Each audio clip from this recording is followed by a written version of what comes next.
Hey folks, Paulie Mac from Park Life in Terrigal. Today I'm making a beautiful brunch dish, corn fritters with the white wings batter mix.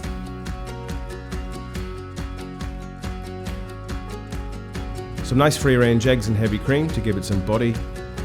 We'll take some corn kernels, shave them off the cob, take some mixed capsicum, some green shallots and coriander stalks. We want this to be nice and fresh. Mix them into the white wings batter mix. So today we'll cook these corn fritters on a flat plate with some simply sunflower oil. We'll flip them over 2 or 3 minutes into the cookery process and let them cook through. To finish guys, a little sour cream to keep everything in place on the plate, 2 little corn cakes, avocado smash, some baby herbs, and you're finished.